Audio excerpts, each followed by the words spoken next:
If under these conditions, a narrative, a story is distributed through the mass media, indicating an object of anxiety, and at the same time providing a strategy to deal with this object of anxiety, then the following happens, or might happen. Matthias Desmet is a professor of psychology at Ghent University and also holds a master's degree in statistics. And from his base of knowledge, he has a very interesting and important take on everything that's happening in the world right now with the pandemic. So no matter what your beliefs, his psychological purview is very important to take into account. So I can't wait to share this podcast with Matthias Desmet.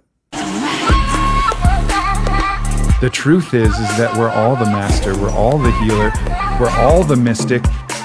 Give it up one time for Aubrey Marcus!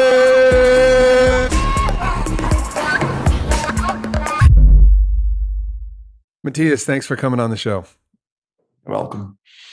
So I'd love to start with a little explanation of your background and where you're coming from and where you've gotten your education and some of your credentials to talk about what we're about to talk about. Oh, that's great. Yes. So I actually am a professor in clinical psychology, and I lecture at Ghent University in Belgium. And I have a double degree actually. I have a degree in psychology, but I also have got a master in statistics. So meaning that I could take two different angles or two perspectives on this crisis actually. Yeah. And that's kind of where things started for you, because with your background in statistics, you started noticing that there was models that were being projected out into the world, and then the models were not making sense pretty quickly. So tell us how that got into, your mind as far as taking a look at things and thinking, something's not quite right here. Yes. So indeed, in the beginning of the crisis, so around the end of February 2020, First, I took the perspective of a statistician. Indeed, I started to study some numbers and some figures and some the mortality rates, the infection fatality rate, the case fatality rate, stuff like that. And I immediately got the impression that most statistical models overestimated the dangerousness of the virus. By the end of 2020, in my opinion, by the end of May 2020, this was proven beyond doubt, I think, because the models that were used or on which the corona measures were based worldwide predicted. So those were the models of Imperial College in London. These models predicted that in a country such as Sweden, about 80,000 people would die by the end of May 2020 if the country did not go into lockdown. And the country did not go into lockdown, and only 6,000 people died, and which means about 13 times less than was predicted. So the predictions of Imperial College were completely off, actually.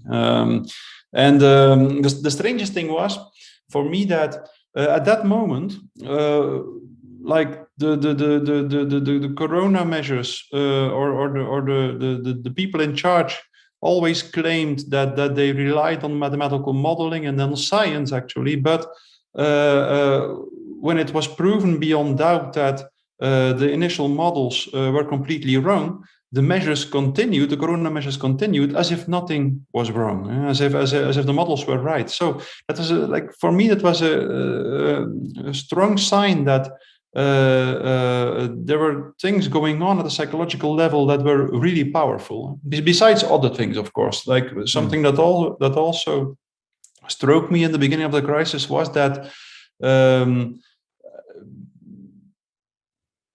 political leaders never seem to have taken into account the collateral damage caused by the measures. And so, like, in my opinion, if you take measures against the virus, the first thing that you would consider is whether the measures you take, for instance, the lockdowns, will not claim more victims than the virus could claim. And that was exactly so. Like in the beginning of the crisis,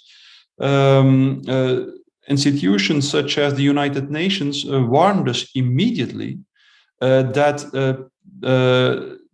there could be more people dying from hunger, from starvation in developing countries than there could possibly die from the virus if no measures were taken at all. So it showed us immediately that actually the remedy could be far worse than the disease in this case.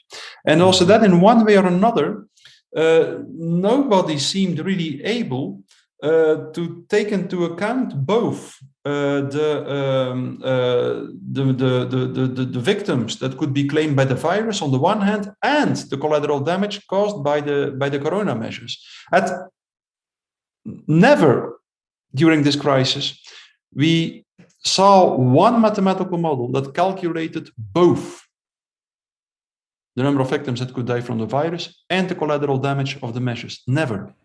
This never happened. And that's just it's such a basic thing that you would do. You know, if you're acting in good faith and you want to do the best thing for the world, the best thing for the country, you look at all different options and you assess risk and reward for all different options and you make a logical decision. You know, I mean, it's just the most obvious thing to do. This is not like, wow, what an amazing idea, Matthias. How did you come up with that? That's incredible. It's obvious that you would do that. It's the most basic consideration someone can do in this situation, yes, and it never happened.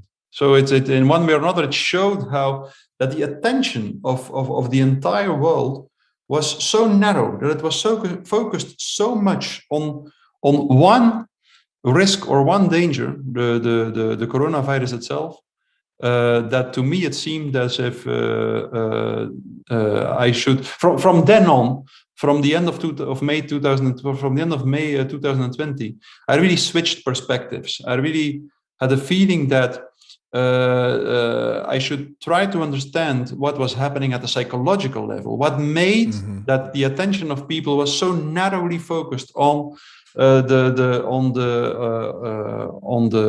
coronavirus.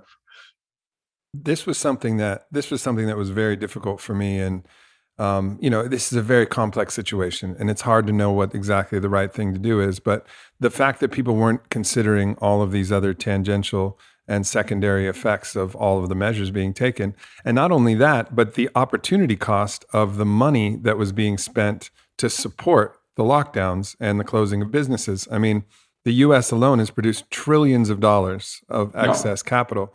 And if you look at statistics of estimates from, you know, different worldwide organizations, okay, what would it cost to create sustainable food supplies for the entire world and world hunger? It's like 300 billion or somewhere around there. What would it cost to get clean sanitary water for everybody who's dying of parasites with the bloated belly? Okay, that's maybe 150 billion. All right, maybe it's double that. Doesn't matter. It's less than one stimulus check. And all of a sudden we ended world hunger. We ended, you know, we provided clean water for the world. And then we can start looking at other things. Okay, let's improve education. Let's improve all of these other qualities that ultimately downstream lead to the degradation of society: poor education, poor support, poor nutrition, you know, lack of support for families and domestic abuse and all of these centers. There's so much that could have been done with the money.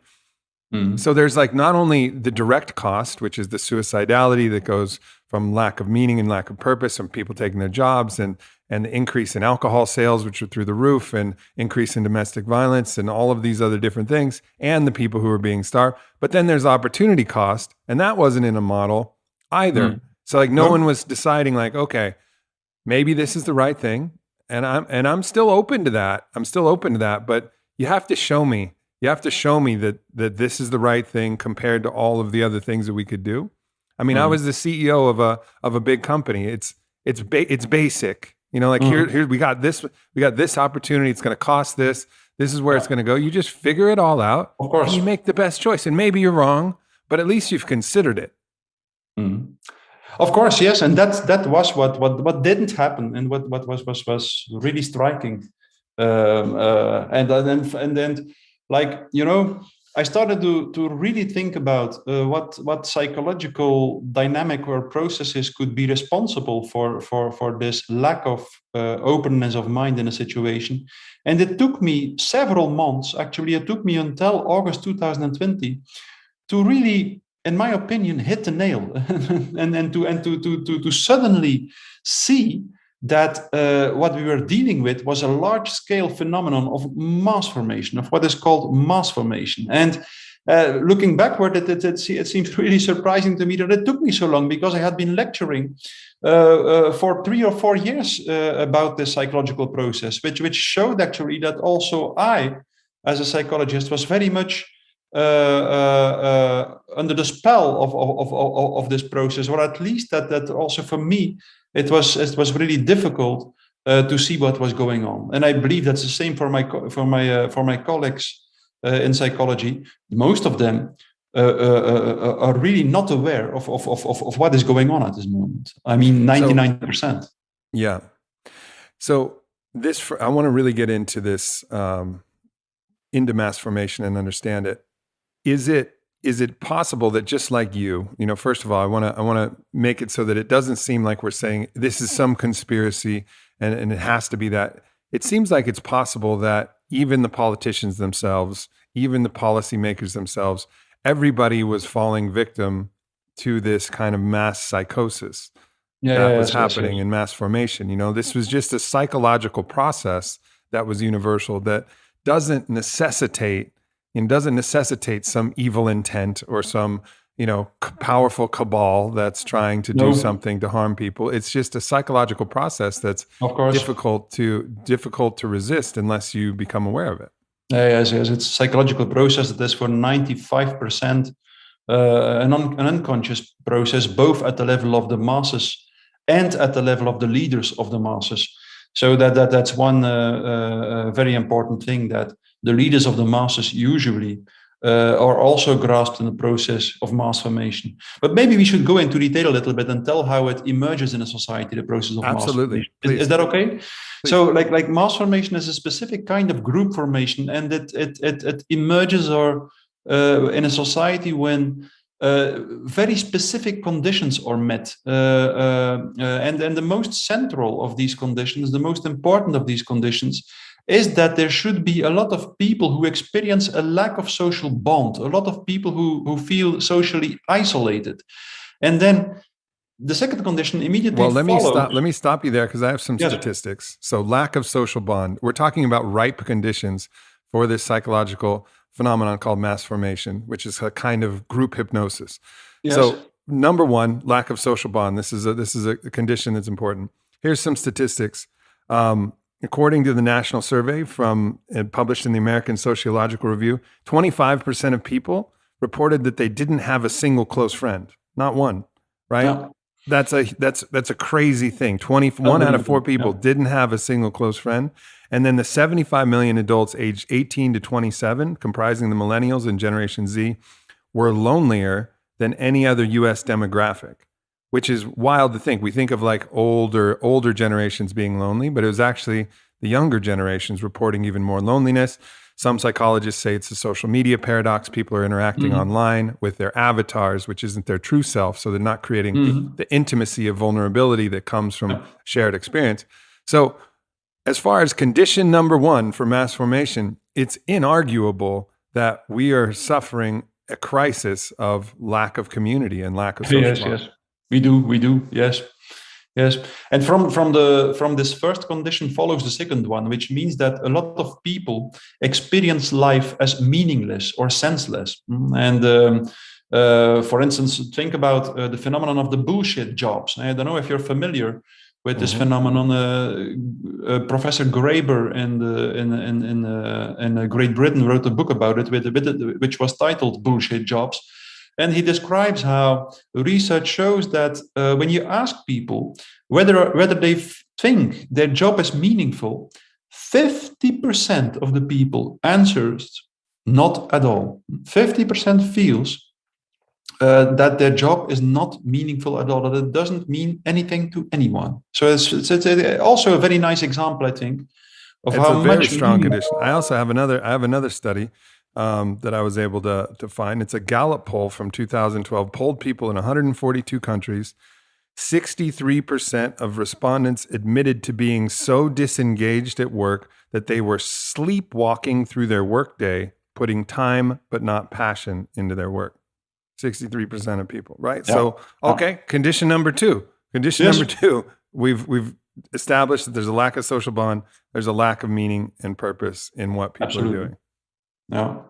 And the third condition follows actually from the first two conditions. And the third condition is that there, in order for mass formation to emerge, there should be a lot of what psychologists call free floating anxiety and free floating psychological discontent, meaning that if you're anxious of a lion, you know what you're anxious for. So the anxiety is connected to the mental representation or the mental image of a lion.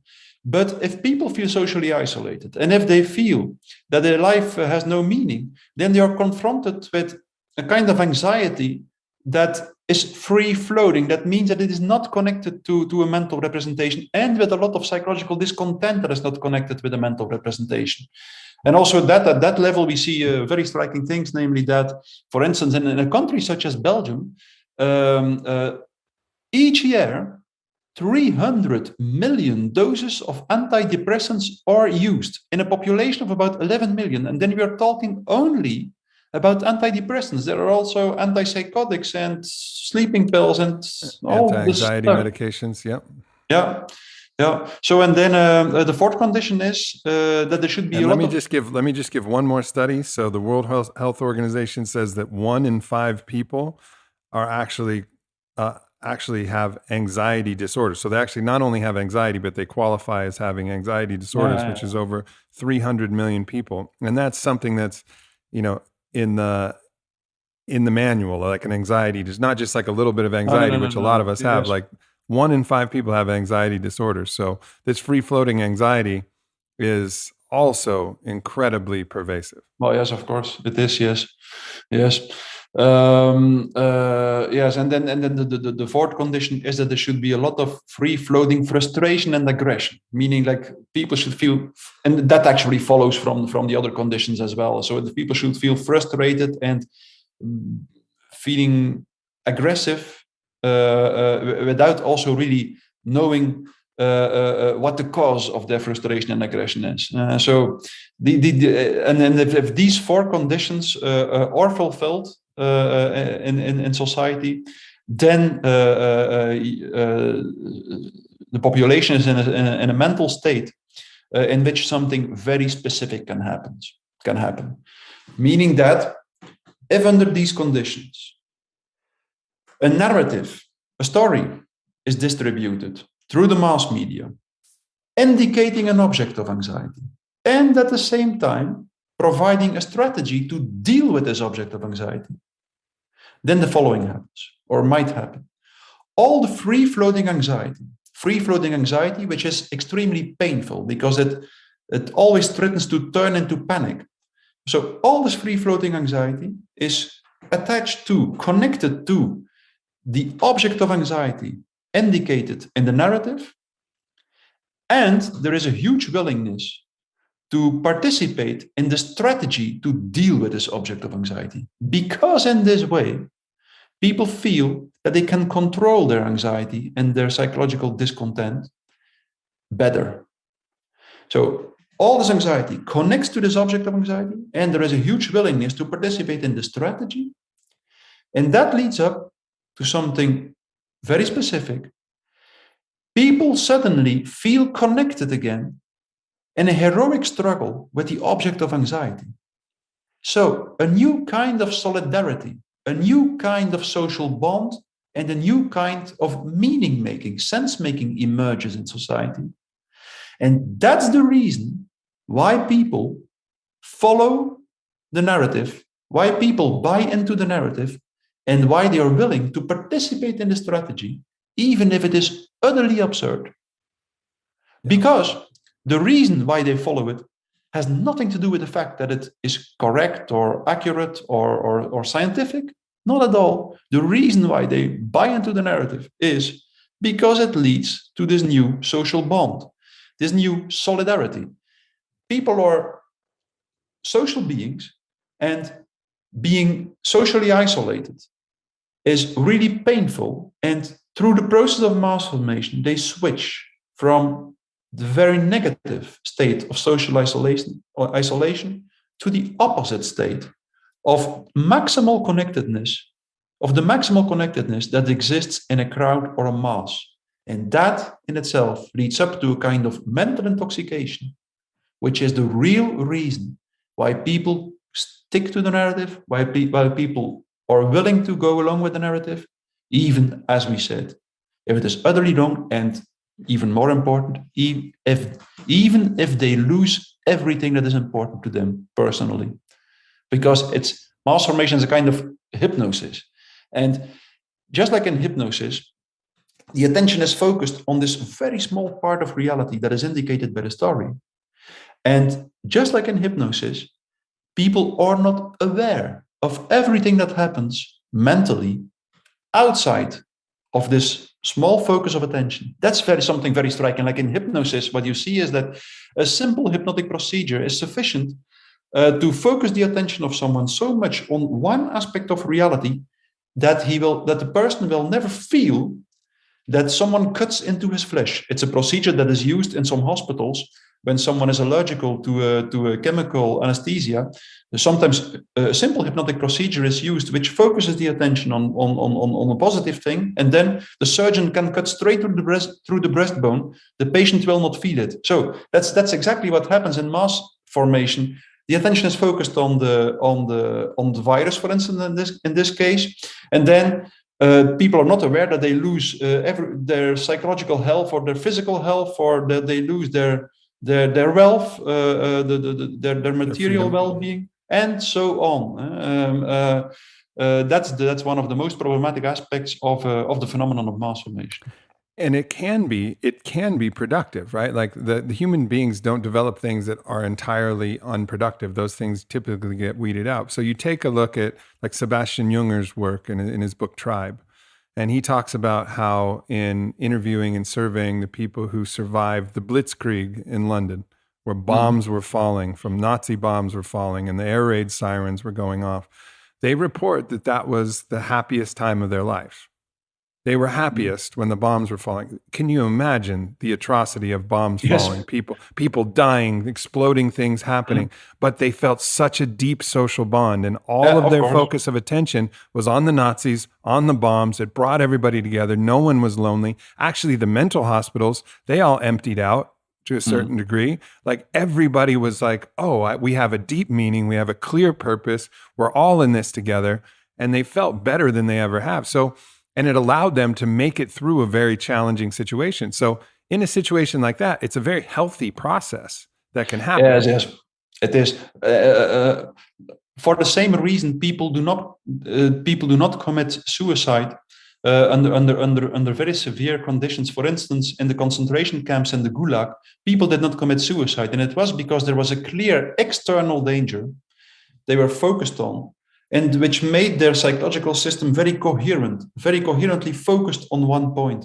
Usually people commit suicide because they feel internally divided, because they feel that they lack unity, they lack coherence. And when there is a strong external danger, people usually will feel very coherent, and they will, for instance, not commit suicide. That's something very striking. And the example you give is actually a wonderful example indeed of people who or under attack, and who feel that they experience the happiest times of their lives. I've never heard that example, but it's a wonderful example. Yes. Yeah, Sebastian Junger's book Tribe is phenomenal. I recommend it. There's very toxic examples of that as well. So you take a look at the witch hunts, for example, that happened throughout Europe and in America. And there's a quote from Francis Hill. And he was saying, during the witch hunts, in some Swiss villages, there were hardly any women left alive once the fever burned out. Like it got to such a fever. So basically, everybody had this free-floating anxiety, a lack of social bond, a lack of purpose, all of the conditions presuming led up to this. And then all of a sudden someone came with a narrative that, oh, you know what the problem is? It's the witches. It's the witches. It's the women who are the witches. Yep. And that's the problem. So they became the scapegoat. They became the reason. Everybody became myopically focused, narrowed their field of attention on that external threat. And in that fever, they just burned women alive until in some places there were no women left. No, unbelievable.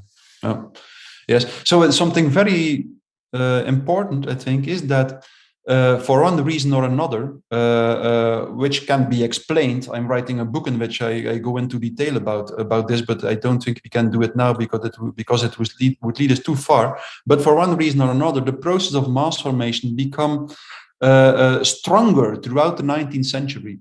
And for instance, Gustave Le Bon, who is one of the major scholars on the phenomenon of mass formation, warned us that in 1895 already, that if the process would continue to become stronger, the process of mass formation, we would soon end up in a state in which the masses or the crowd would take over control in society, and that we would, according to Gustave Le Bon, experience the emergence of a new kind of state, a new kind of political apparatus. And that was exactly what happened in the beginning of the 20th century in the Soviet Union and in Nazi Germany. We saw this large-scale process of mass formation there, and there the objects of anxiety were the aristocracy in the Soviet Union and the Jews in Nazi Germany. And we saw how the masses emerged and how the masses were grasped in this specific narrative, and then how suddenly a totalitarian regime took advantage of this mass formation and started one of the most cruel episodes in modern history, with certain characteristics. Like a totalitarian state is radically different from a classical dictatorship, and that's very important. And the difference is this psychological process. Classical dictatorship is not based on mass formation, not at all. A classical dictatorship is based on a very primitive process of fear that a human being has for someone who is stronger, who is in power. But in a like any warlord, like a warlord. Yes. in a tribal situation, I have the most guns, I have the people on my side, and if you don't comply, I'll shoot you. And that's what we see in a lot of movies, actually. A lot of the villains in the fantasy novels or whatever, they have the biggest army, and that's how they keep everybody in control. But we don't see the process. And I think a lot of times we project that on someone like Stalin, like, oh yeah, he just did this, it was all him, but no, he just took advantage of a deep psychological process that was supported. People were cheering him on all the way up to the point where he killed millions and millions of people. And then they were like, oh shit, what did we do? But that was like a little bit late. Of course. And that's a difference between a classical dictatorship and a totalitarian state. And it shows that it makes that actually the structure and the process totalitarian states go through is really different from the process of classical dictatorships. For instance, if in a classical dictatorship, the opposition stops to speak out, like if the opposition, the dissonant voices, the dissident voices are silenced, then usually the dictator will become milder. He will become less aggressive because he realizes that he has to try to be to rise to make the population sympathetic against him, to make them to make them feel that he will be a good leader and stuff. So it's important for him that at that moment he becomes milder and less aggressive, because he is in power. He doesn't need to be aggressive anymore. But in totalitarianism, in a totalitarian state, exactly the opposite happens. When the opposition is silent, when the opposition stops to speak out, at that moment exactly, the totalitarian state commits its most cruel atrocities, starts to commit his most cruel atrocities. And that was what happened in 1930 in the Soviet Union, when Stalin started his large-scale purifications, which which led to about 80 million people dying in less than 10 years, according to Solzhenitsyn. And then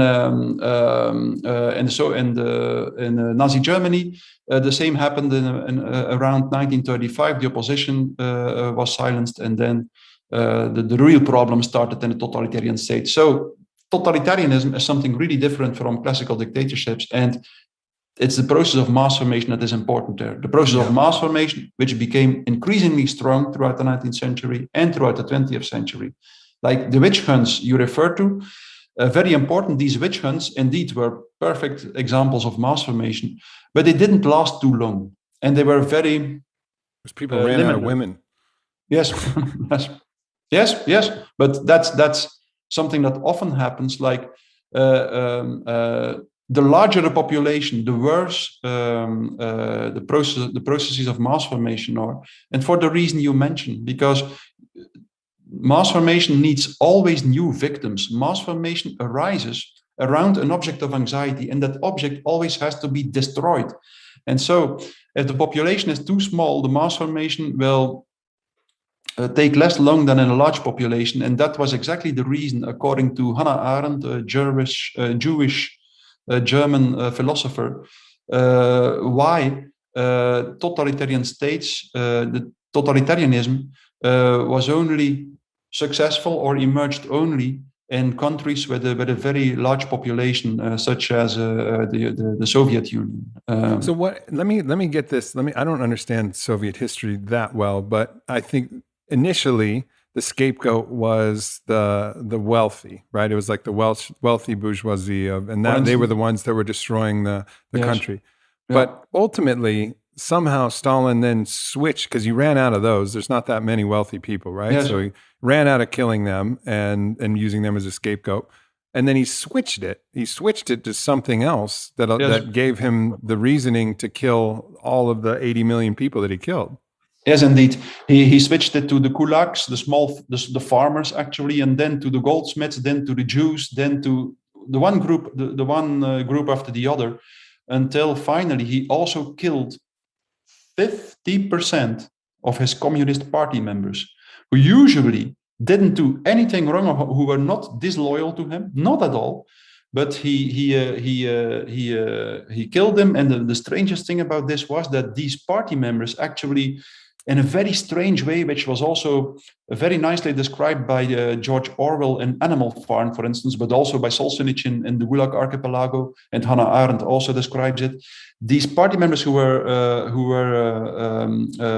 killed, who were condemned, they all admitted that they had been disloyal, that they had been traitors, and so on, which was very strange. Like people, observers from abroad, international observers, were baffled, and they said, like, what is happening there? We can't believe our eyes. These people didn't do anything wrong, or they did not go against the rules of Stalin, and now they admit that they have done things wrong and that they deserve to die, which was extremely strange. And that's exactly what happens in a process of mass formation. Someone is grasped so much in the narrative that he accepts the most absurd consequences of the narrative, even if it costs him or her his own life. So that's one of the most strangest things. Would you call that? I've heard the word menticide. Would you call that? What happens? The menticide is the killing of the mind. Yes. At a certain point, the totalitarian process it kills the mind. It degrades. It degrades logical thinking. It degrades all of the faculties of sense making and meaning making to the point where the mind is dead. And at that point, you're so gullible to suggestion, that, and it's something that you can see in a small scale, where if you have a really belligerent interrogator in somebody, and someone with a weaker mind, after enough time, they'll admit to a crime that they didn't do. And there's many examples of this in the justice system of, a very aggressive and psychologically keen interrogator that's convinced somebody that they actually committed a murder that they didn't do. And then they'll find with DNA results they didn't do it. And they're like, why did you admit to it? And they're like, I don't know. Indeed. That's exactly what happens. In a process of mass formation, the individual disappears and the collective becomes absolutely predominant. and erases all individual characteristics. And then that it doesn't make a difference whether the people involved, the individual involved, are very intelligent or not intelligent. It doesn't make any difference. Always the same happens. Everybody becomes equally stupid in a mass, and it doesn't matter how smart or how intelligent they were before. They lose all capacity for critical thinking. They lose all individual characteristics because they are really absorbed in this process of mass formation. So there is a, so I've heard you talk about, there is a spectrum of people who go along with the narrative and are very susceptible to this mass formation phenomenon. There's people in the middle that are kind of like, I'm not really sure. And then there's a people who are in opposition of this. And that's the initial condition for mass formation. Then it seems like once we get to totalitarianism, the degradation of people's mind starts to actually make those numbers even increase. But let's talk about the first part, which is, how this spectrum kind of plays out, and whether you think that, what's happening now is kind of what you're seeing in this spectrum. And of course we have to establish that what we're seeing now has some of the characteristics of mass formation. But let's talk about the spectrum first, and then let's talk about our current situation. Yes, indeed. So indeed,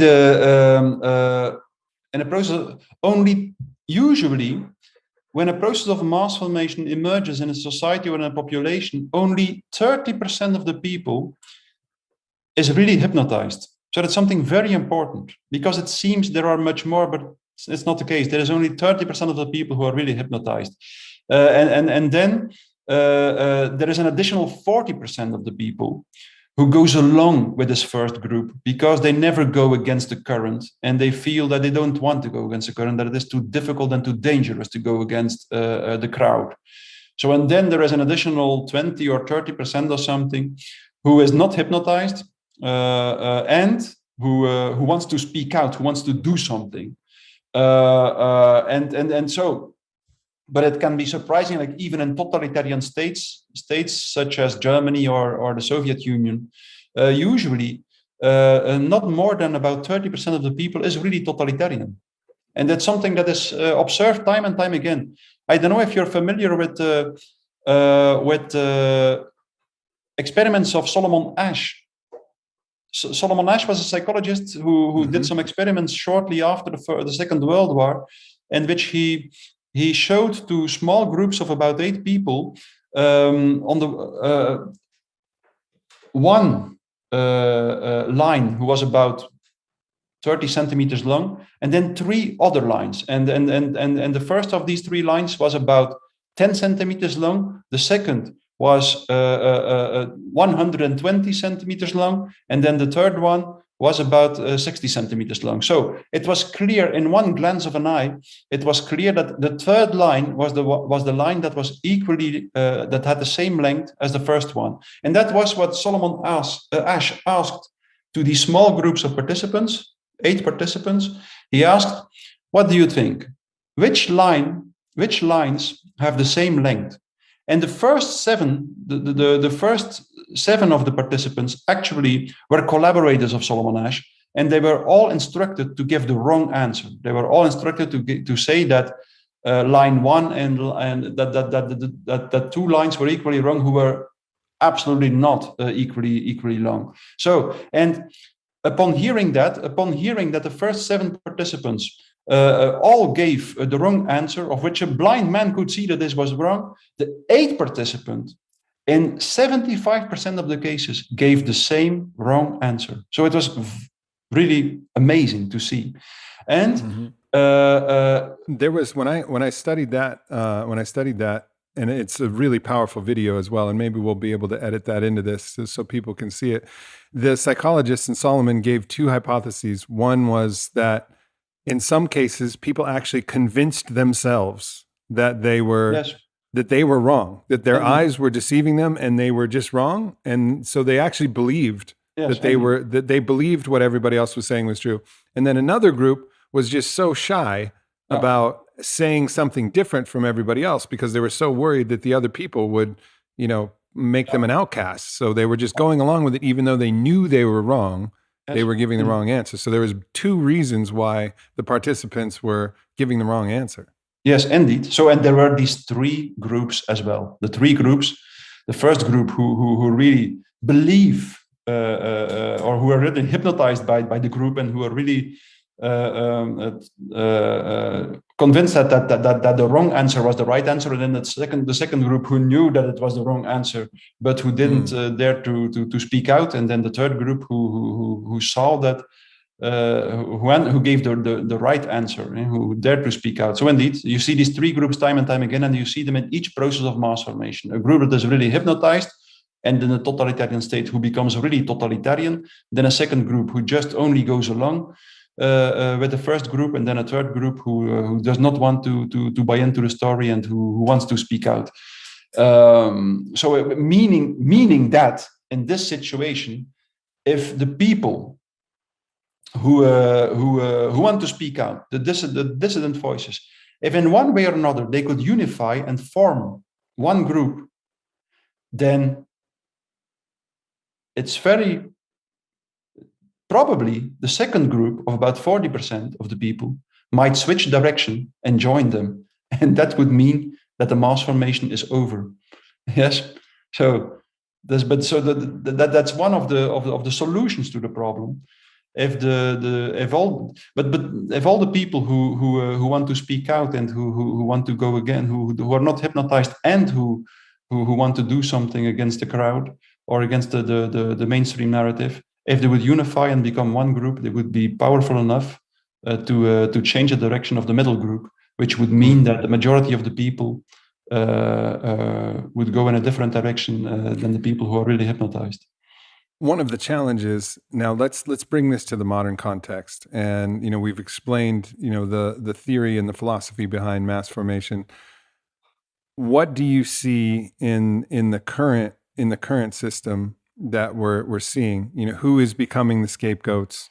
Where is this pointed to, and what makes you, what do you feel like is dangerous about the current situation that we're in, and as it pertains to the pandemic? Well, yes, the risk, of course, is that the people who don't want to buy into the narrative that they become the scapegoat. Indeed, the anti-vaxxers, for instance, people who don't want to take the vaccine, might become public enemy number 1, and they might become the object of this 4th condition that we mentioned in the beginning, of all this free-floating frustration and aggression, because that's also something typical for mass formation. All the free-floating frustration and aggression that existed before the mass formation is projected and channeled onto the people who are not into the process of mass formation. So that's one major risk. And then also, of course, if the masses would succeed in silencing these people, then the masses will start to commit atrocities also towards the members of the masses themselves. So that's strange. Hannah Arendt says the masses, or totalitarianism and mass formation, always is a monster that devours its own children. There's something very strange. It's always, in the end, it starts to kill among its own members. So the most important thing we can do in this situation is to continue to speak out. I repeat this time and time again. Mass formation is one kind of hypnosis. It's an example of hypnosis, and hypnosis works through the voice. If people have to, it's in one way or another, people are grasped in the resonance of a voice. That's what totalitarian leaders know. They start each day with 30 minutes of propaganda, for instance, just to keep people into the narrative and to make sure that they continue to resonate with the voice of the leader, or with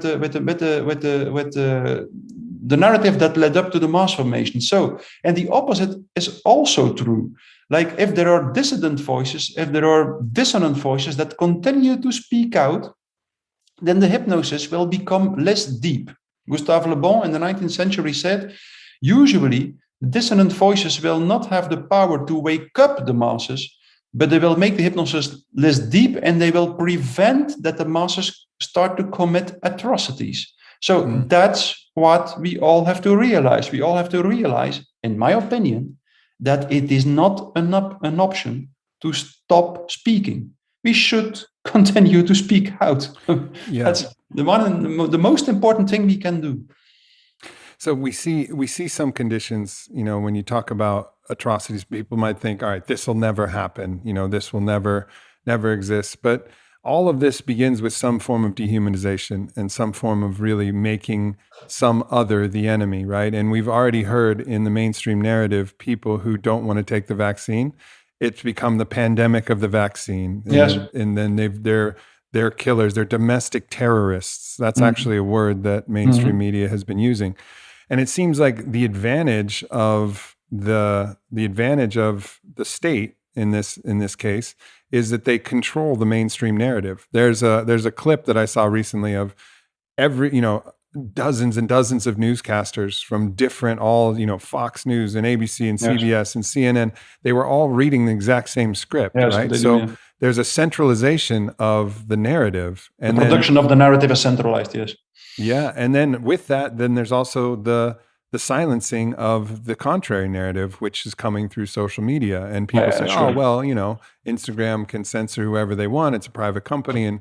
But nonetheless, the pressure that's being applied, seems to be, or they are just in the mass formation themselves, and they're just deciding to do it. Who knows? I'm not trying to propose a conspiracy. I don't know what's happening. I think it's very likely that people are just caught in their own mass formation. But what we're seeing is censorship of dissident voices, and we're seeing the collaboration of this on the single narrative that's being pushed out through the mainstream. And that's the challenge that I think in all of these cases, in all of these societies you face, is that the more centralized communication is, and the more they're able to silence dissident narratives, burn books. It used to be, but now it's censoring and deplatforming and banning different.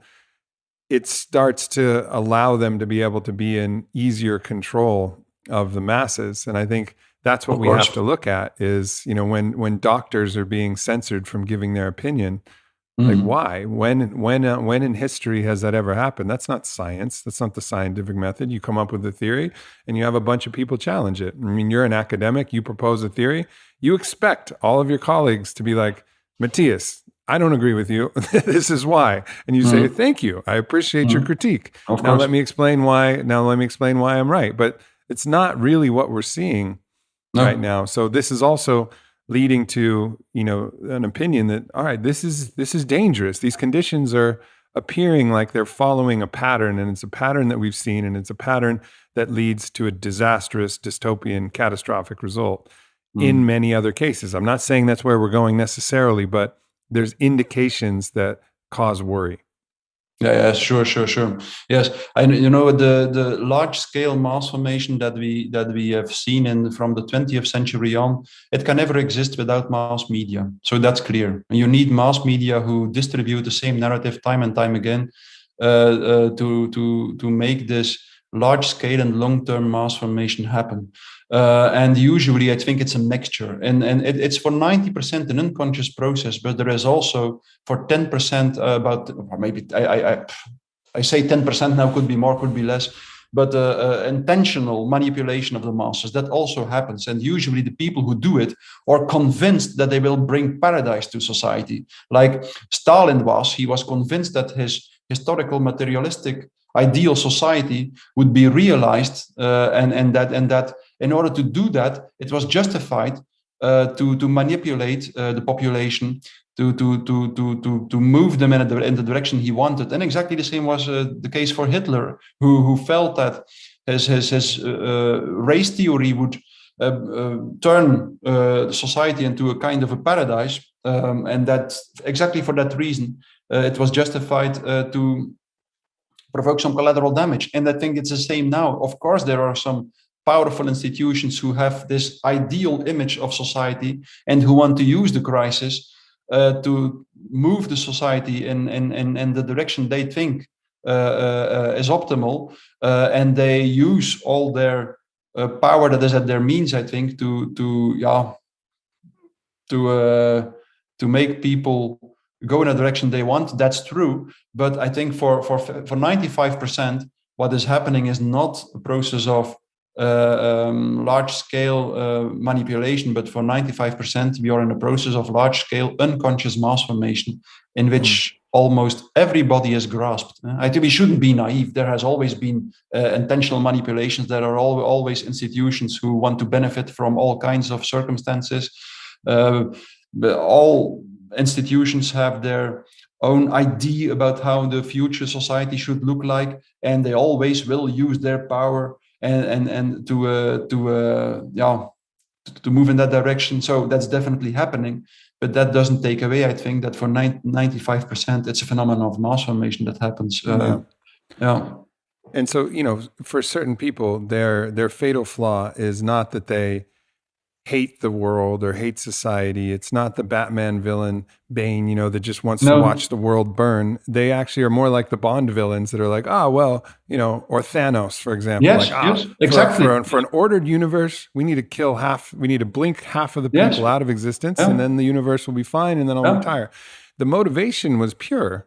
In a way, it's just the delusion and the hubris to say, I can be God and I have all the knowledge and I can decide.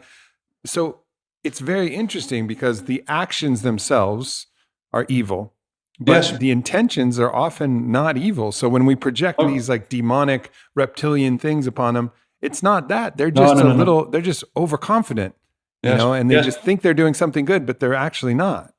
Yes, we are dealing with megalomaniac plans here. That's the right word, I think. Not so much with psychopaths. That's not true. People often say that we are dealing with psychopaths. I think we are dealing with megalomaniac plans. People who believe that they will solve all the problems in the world by imposing a new social system, which is, I think, the basic ideology of the system is transhumanist in nature. People who believe that problems can only be solved through technological control. I truly believe that this is what drives these people. This is their view on man and the world, and this is their idea on how the problems of humanity can be solved, which is delusionary, I think. It's not true at all. That exactly this mechanistic ideal, this mechanistic thinking, this transhumanist thinking is the cause of the problems. Because if we wonder why we ended up before the corona crisis in this terrible mental state in which people felt socially disconnected, in which they experienced this lack of meaning making, in which there was all this free-floating attention, all this frustration, then we can clearly see that all this free-floating anxiety and this frustration, that it started to increase once the world became industrialized and mechanized. And so this is very typical. While the mechanistic view on man and the world started to become predominant, at the same pace, the free-floating anxiety and also the social disconnectedness started to increase. And that's why, Hannah Arendt says, that's why the phenomenon of mass formation became increasingly strong throughout the last centuries. Because more and more people ended up in an isolated state. More and more people dealt with this free-floating anxiety. So I believe that the large institutions who are in charge now and who actually try to shape the future according to their own ideal image, well, I think that these people propose as a solution exactly this kind of discourse, exactly this kind of things that caused the problem. And that's Einstein said something very nice about that. You can never solve a problem by the same kind of thinking that caused it. And that's exactly what people try to do now, I think. It's like in the myth of control. Charles Eisenstein talks about this. In the myth of control, it's always an increasing amount of control that's the solution, and it never ends. Oh, if the control didn't work, more control will work. Oh, if technology didn't work, more technology will work. More technology, but it's just this endless process. They don't want to reevaluate their thinking, probably because their identity is attached to this solution that they believe is going to work, and by whatever mechanism.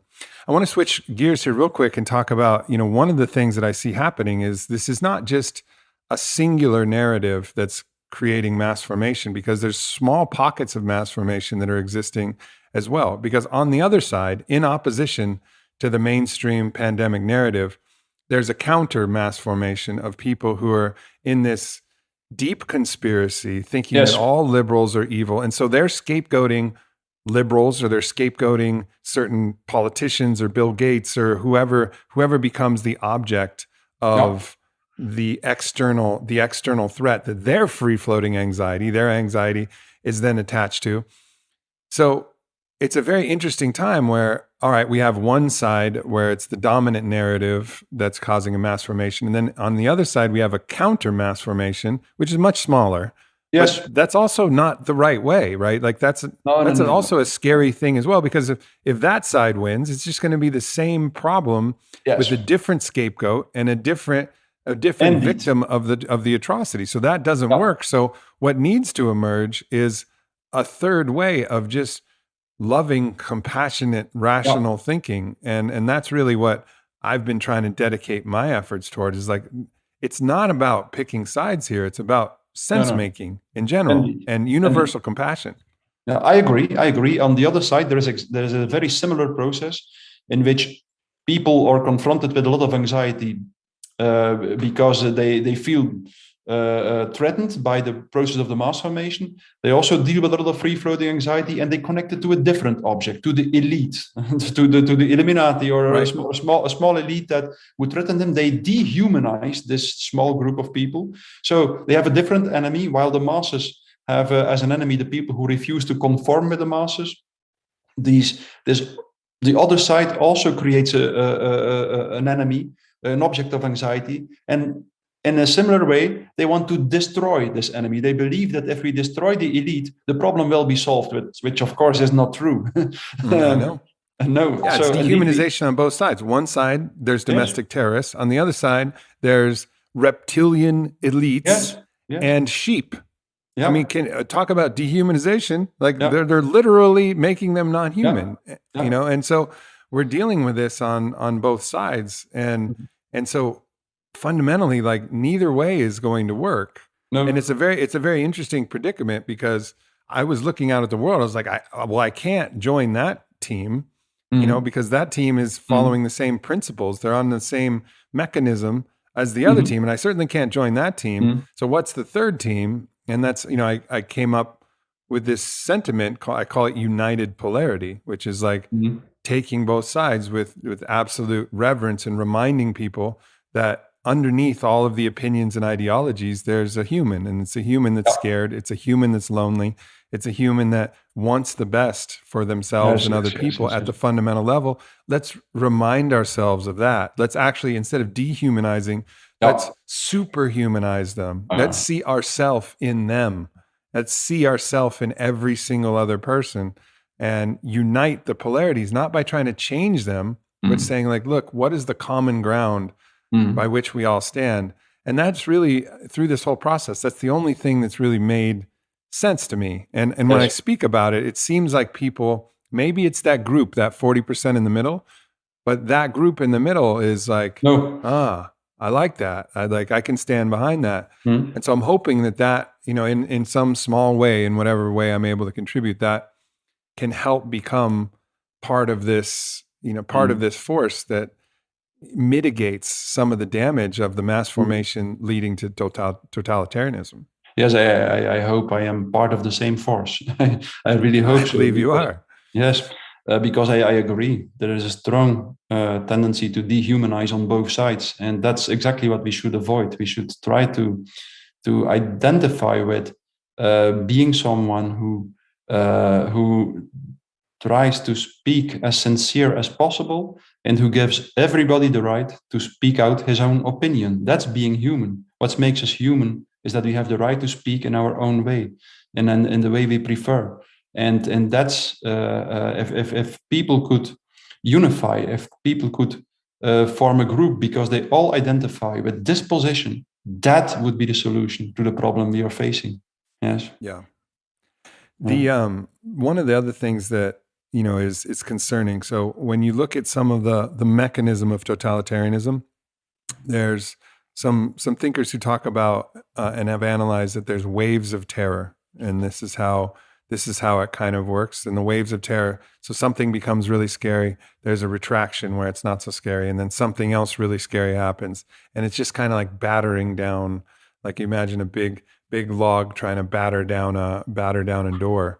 And so this is something that I think we should be mindful of, that if this process is happening we should be aware that if there's a second wave, this is part of the playbook for actually weakening people's defenses and having them desire to reach for some powerful, despotic, tyrannical, totalitarian leader who can save the day, because they just get more and more scared. Yeah. Yes, it's something quite strange, I think, that the masses always long for a severe and cruel leader, Gustave Le Bon said, which is something very strange, something in the process of mass formation. Like if you look, we come from a very individualistic age in which people try to find meaning in their own lives and in their own way, but actually in a strange way. Now we see how the opposite emerges. It is as if people want to lose themselves in the masses, in the crowd, and as if they are looking for a leader who tells them what to do.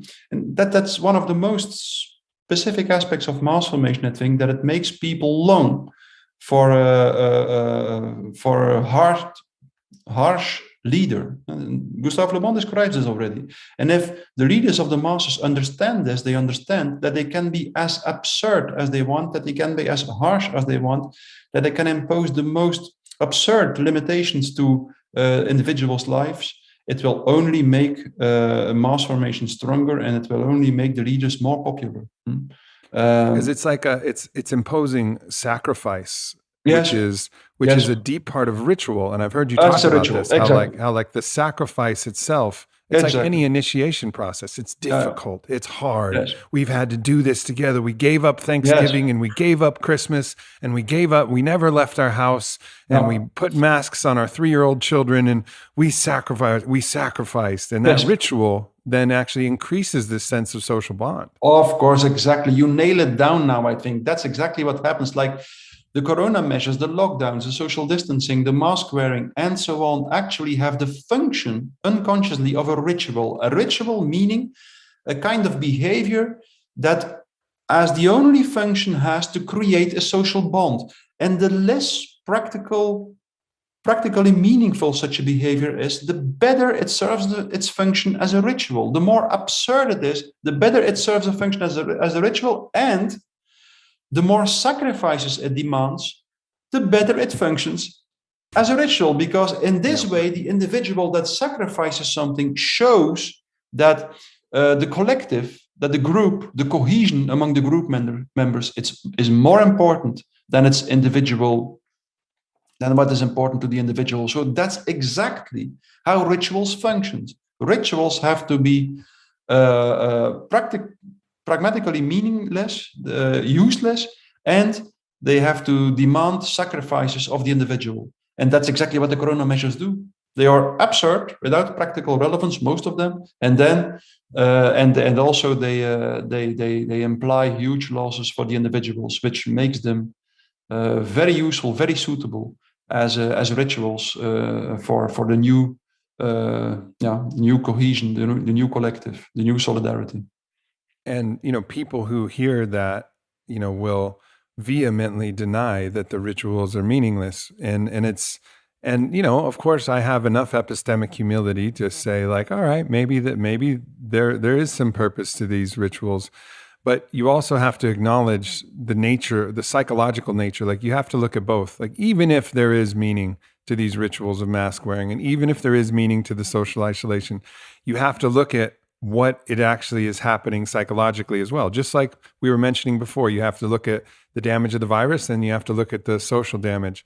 You have to look at, all right, what is the actual possibility of prevention, based on all of these different procedures? And what is the psychological cost? And there should be just a whole group of top psychologists and sociologists who are saying, all right, this is the damage that's being done to children having to wear masks when they're in school, and this is the risk of children actually contracting COVID, right? Like let's take a look at this from a really holistic perspective. Of course. But that's certainly not happening. So whether you think these rituals are meaningless or whether you think these rituals are essential, that's fine. But also, please look at the total picture, regardless of what's happening on a psychological level. And I hope no matter what everybody thinks, as you know, they're listening to this podcast, like to become aware of the psychological processes to make the unconscious conscious is extremely important. Indeed. Yes, and maybe some of the measures had a certain practical effect. It's possible, but indeed the psychological function. What I tell only shows, I think, that we should not expect that because the measures are absurd in certain respect, people will stop to follow them. Not at all. The more absurd they are, the more the 30% of people who are under hypnosis will be willing to cling to them and to follow them. It just deepens their vigor for these. So when we're talking about, all right, the ways to stand in resistance, you know, I think identifying, as I said, you know, the united polarity movement that, you know, that I've really start to put out there into the world, the idea of recognizing the shared humanity amongst all people and drawing people together for that cause. I think that's something that I, of course, want to mention. But there's Václav Havel, who was the president of Czechoslovakia, went through periods of Russian communism. He talks about the importance of parallel structures. And these are like enclaves, havens of where different ideologies and philosophies operate, and how important they are, even in totalitarian, even if it goes all the way to totalitarian, these you know, what Charles Eisenstein would call islands of sanity, you know, these parallel structures, these places where, you know, people can recognize each other's sovereignty and humanity. And this is really important. And it's important for people to understand that even if you're not out publicly speaking, which, as you said, it's important. A lot of the hypnosis comes verbally, so definitely speak. But another big part of the resistance is just become part of the parallel structure, become part of something that is a living, breathing example of something different. Yes, I entirely agree. Yes, those parallel structures are extremely important, and it doesn't matter so much where you speak out. I think if it is in a small group, if it is in front of a camera on television or in a podcast, or if it is around the kitchen table or in a small shop or on the streets, I think that if you look at, I think that something like this process of mass formation can really be compared to a complex dynamical system. And in complex and dynamical systems, even the smallest action in the smallest spot of the system can make the system change. That's something very, very, very specific characteristic of complex dynamical systems. So it doesn't matter where you are, it doesn't matter how large your audience is, but continue to speak out. Continue to speak out. Yes. In this specific case, there's two factors that I think are interesting, that are perhaps different than other periods of mass formation.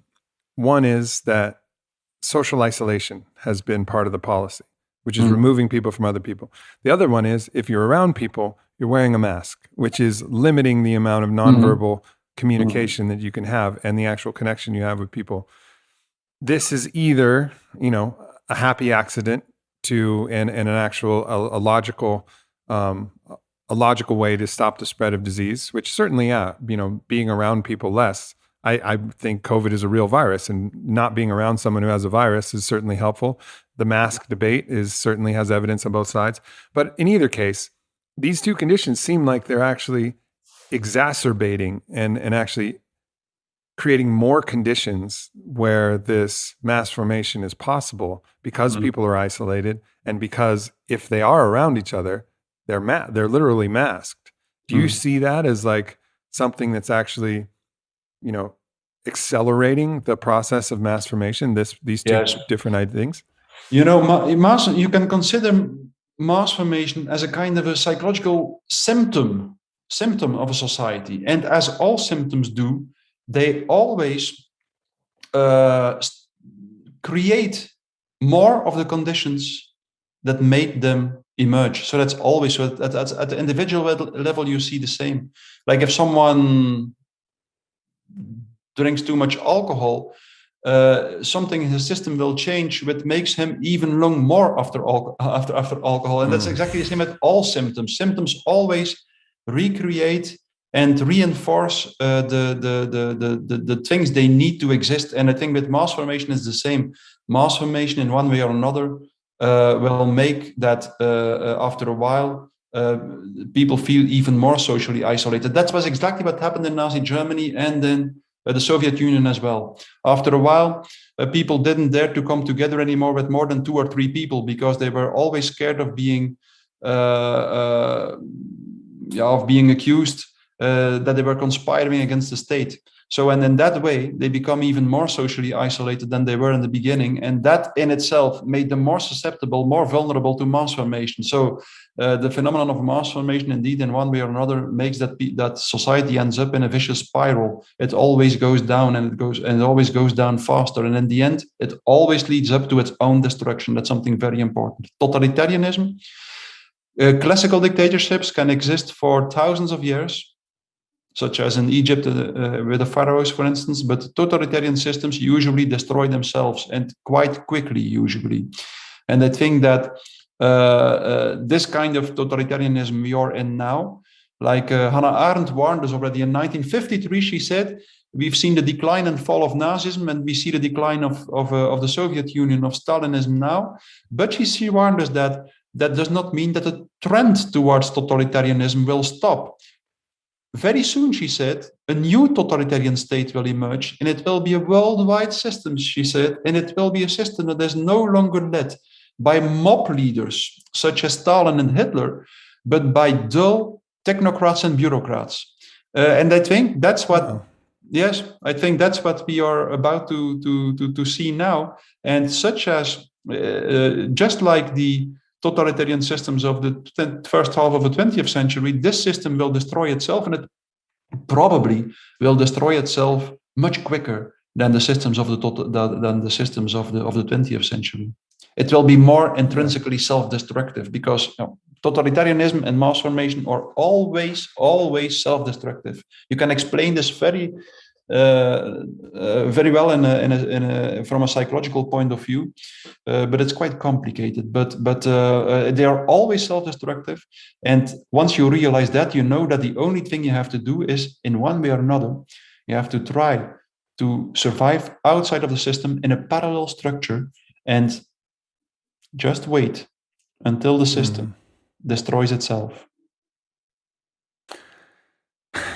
Well, that seems like a pretty clear prerogative, and to help mitigate. So it seems like mitigate the amount of damage and hopefully prevent the level of atrocities where people are going around, and because we saw that actually happen after 9/11, where people were attacking mosques, and we've seen this where we feel threatened and then people lash out, and there's this vigilante thing. So do our best to mitigate the level of atrocity. That, of course, I don't think it'll ever reach the level. It's a different type. It's more of a psychological totalitarianism, unlike the way that it was in Germany or Russia. But who knows? But it feels like it's going to be a more of a psychological war that's being waged. But still, nonetheless, on the periphery, there can be atrocities that occur. So mitigating those as much as possible by standing for the recognition of humanity, and then also accelerating the awakening of people to all of the deep unconscious psychological processes that exist, the seduction of the solution of mass formation, how you can externalize a problem that's internal, how seductive that is, and then also the seduction of the ego to say, I'm helping the world more than you, so I'm better than you, and how good that feels to be the one that really is sacrificing the most and helping people more, because that makes you better than someone else. Hey, I'm a better person than Joe Rogan, and Joe Rogan's super powerful and super wealthy, but I'm better than him because I care more. And then how seductive that is psychologically. Just to be aware of all of these processes. Like, it's okay. Like, we're all fallible. We're all vulnerable. We're all subject to unconscious processes. Any of us could walk on stage with a top hypnotist, like a world-class hypnotist. We could walk on stage, and in 10 minutes, we could be clucking like a chicken in front of an audience. Like, it could happen to any of us. And then would our friends later, like 2 years later, be like, you fucking chicken? You're such a chicken. Like, no, like you would have been a chicken too. It's like our mind is vulnerable. And so to have that compassion for everybody, I think is so important. Yeah, but do you know that usually people who are under hypnosis stick to the same ethical rules and ethical level as they do when they are not hypnotized? Mm. That's interesting, I think. So being hypnotized is not an excuse to transgress ethical boundaries. That's Yeah. something important, but it doesn't matter. I agree with you, of course. That's what, we should. I think that is maybe the deeper meaning of this crisis, that it confronts us, or that it might lead to an analysis of who we are as a human being for someone else. That it might confront us with who we are, and that it can make us think about how we can.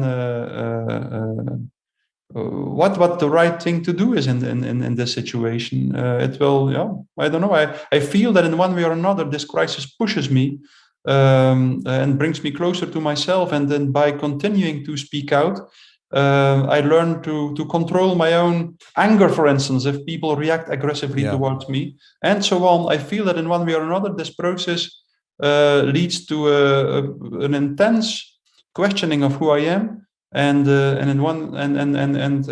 makes that I go through an evolution as a human being, and I hope that the same is the case for many other people. Yeah, no doubt. That brought something up, because I have seen that where a hypnotist, a top hypnotist, will put someone under a deep hypnosis, give them a knife, and say, "Stab me." And they'll do anything else. They'll do anything else humiliating, completely humiliating. They would take their pants off, or they would, pretend to have sex, or act like a chicken, whatever. They'll do all that stuff. But they won't hurt somebody else under hypnosis. So mass formation isn't exactly hypnosis. It's something a little bit different, because it can lead to atrocities so it's almost like it's almost more Manchurian Candidate, this kind of different psychological process that's similar to hypnosis, but also different, because it seems like, historically at least, it's led to people committing atrocities that they normally wouldn't commit under normal conditions, unless there's just a percentage of people that are naturally homicidal anyways. And yes, I think there are, but yes, there are definitely. I think that mass formation is a kind of hypnosis, but there are differences with classical hypnosis. For instance, in the process of mass formation, the hypnotist is hypnotized himself. That's the most important difference. And like in a classical hypnosis, the hypnotist is awake. His field of attention is not narrower than normal. So, but the person who is hypnotized suffers from a narrow field of attention, but the hypnotist doesn't. And in the process of mass formation, usually the opposite is true. The field of attention of the person who hypnotizes is usually even narrower than that of the masses themselves. So that's why the experts in this situation, they make mistakes that ordinary people wouldn't make. And it was very clear to me from the beginning. If you look at the statistics and the numbers that are presented through the mass media, they often are so blatantly wrong that even a child can see it. And still, it is as if many of the experts do not realize it. And that's because in one way or another, they very often are hypnotized, or their field of attention is even narrower. So, we could talk for days about the leaders of the masses. It's very complicated, because in one way or another, they are hypnotized. In another way, they often manipulate and cheat and lie to the people. And that's because... So they do really believe in their ideology and the ideals they are striving for. That's something they are usually hypnotized by, but usually they do not believe in the narrative that they are presenting to the people. They feel that it is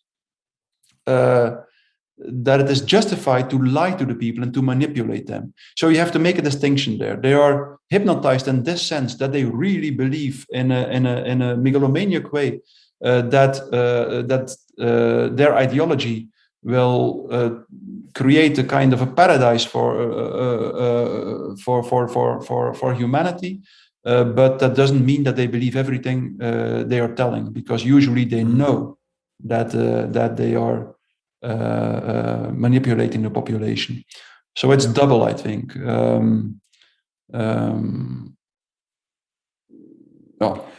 Have you been threatened to lose your job as a professor for speaking out in this way? Has there been any consequences for you professionally? Because we No. certainly hear that in different places. Not at this moment. Not at this moment. So I've been under huge pressure. Some people at my university, told me that I should watch out at what I was saying, and I felt that they implied that, if I continued in the same way, that I could get in trouble. But at the same time, I've never felt, up until now, I've never felt really threatened, because in Belgium, a professor is a very well protected profession. But I think in the nearby future, it might become problematic, actually. I think that, things are getting worse, of course, like, if for instance, if you refuse the vaccine, I don't know if it will still be possible to teach to students, for instance. We're seeing that with a lot of our healthcare workers. It's very, very interesting times. Well, I want to end with something, a positive message that actually came from Carl Jung. And he says, and obviously it wasn't pertaining to this time, but it's almost very prescient for where we are now. He says, "It is not for nothing that our age cries out for the Redeemer personality, for the one who can emancipate himself from the grip of the collective psychosis, save at least his own soul, who lights a beacon of hope for others, proclaiming that here is at least one man who has succeeded in extricating himself from the fatal identity within the group psyche." Ah, yeah. Wonderful. And it's just a beautiful message to say, look, even if you don't say anything, even if you don't go out there, like, emancipate yourself. You know, like, this is crucial. Like, be the living example of someone who is free and someone who can generate their own thoughts and have agency, and be aware of your own biases, be aware of your own, desire for confirmation, be aware of your own desire to be better than other. It's all okay. We're all human, but, liberate yourself with that awareness. And that's a great way to stand in this world where people are really subject to, phenomenon like mass formation. It's a very nice quote. Yes, I agree. Yeah. Yeah. Well, thank you so much for joining. Where can, if people are interested in learning more from you, or and I know you got a book coming out, if you want to talk about that. Yes, well, it will be published in Dutch first, but then it will be translated very quickly. The title is The Psychology of Totalitarianism. I really go into the phenomenon of totalitarianism and mass formation, its historical roots, and try to explain how it emerged in our society, and then I will also try to show what the real solutions to the problem are. Yes, it will. I think it will be available in Dutch somewhere in February next year, and then I hope a few months later also in English and in American. Well, if the world hasn't dramatically changed by then maybe we'll do another podcast after. Wonderful. I can get my hands on the English that would be very version nice. of that. Yes, Absolutely. Okay. Well, thank you so much. I appreciate you coming on. Yeah, thank you for listening, Audrey. Thanks for tuning into this video. Make sure you hit subscribe. Follow me at Aubrey Marcus. Check out the Aubrey Marcus podcast, available everywhere. And leave a comment. Let me know if this video resonated or what else you would like to hear from me in the future. Thank you so much.